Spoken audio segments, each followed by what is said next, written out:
Got a bunch of diffusers and taped it. The film's called Transient, as you guys know. I've only read the script once, so I don't know that much about it, but I've sort of, when you read the script, I have to make a list of what props are in that script, exact things, and then we all meet up as a group and go over it, see if I've missed anything with the whole art department. If my job wasn't there in the film, everyone would be naked, so that's important.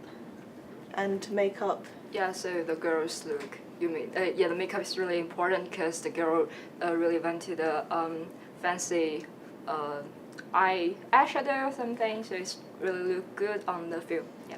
We've done about, I think I've done 60 about pages. Yeah, I think I've done about maybe 15 characters so far. One of my roles on the feature is a set decorator, so mainly I take the props that Rachie, the person getting all the props, gets and put them on the set with the direction from the production designer and the art director. I'm art director, so pretty much I get everything that she envisions.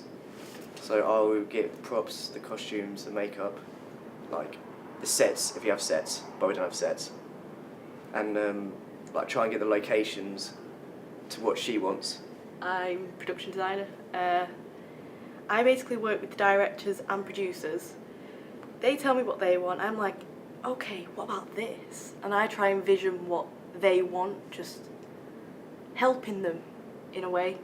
We do need a third light. We need a third light and we won't have a green light. Since we don't have a budget yet, we haven't really started building or buying props, but it's just at the minute knowing what we need to get. Like there's a personalised name plaque in one of them, so that's going to be interesting. I'm probably going to have to make that one myself, I think, because obviously it's a low budget film. The directors both want like a very minimalistic look to the film, which means they don't want anything like loud on the characters, so like no prints, very simple basic colours that are associated to the characters. So main character Errol, he's green, so he has to stay green. We have a weekly meeting where we go through the script bit by bit, so like 20 pages at a time or something, and then they go through all the props and stuff like that, and it's very open. They're open to discussions, both of them, him and Nicola. The directors want colours, because when you read through the script, there's that many characters, there is that much going on. Even the first few times I read it, I was like, what the f***'s going on? Yeah. Like, so they were like, hey, let's use colour. So we were like, oh, We can use colour. yeah, we'll go with that. Yeah. And at the moment, we're trying to see if assigning certain colours to certain characters would work. So We've assigned red, obviously, for the bad guy, because that's danger. yeah. Green for Errol, because it's like innocence, I think. No, what was green? Because he's envious, and basically it's the opposite to red. Like right now, it's like very early stages. I think they're just starting to kind of develop how Errol's office is going to look. And Errol's colour is green, so they're trying to just practice like with the green gels and just having a mess about really.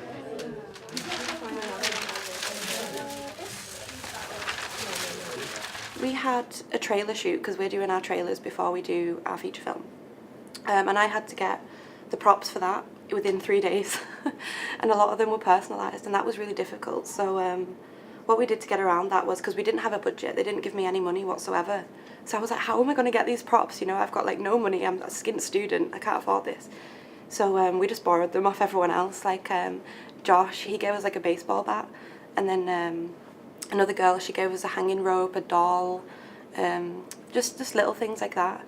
But there was a couple that I couldn't get, which I was really disappointed in, like the personalised name plaque. They needed that for the trailer shoot, but I wasn't able to do that in the time that I had, because I work nights and stuff as well, so it can be hard to balance, but once you get your head around it, it's just second nature.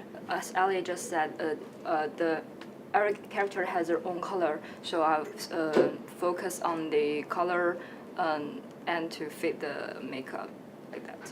So it's kind of difficult because one character has their own color. You need to stick to that color and keep it all in that space. So it's kind of difficult, I think.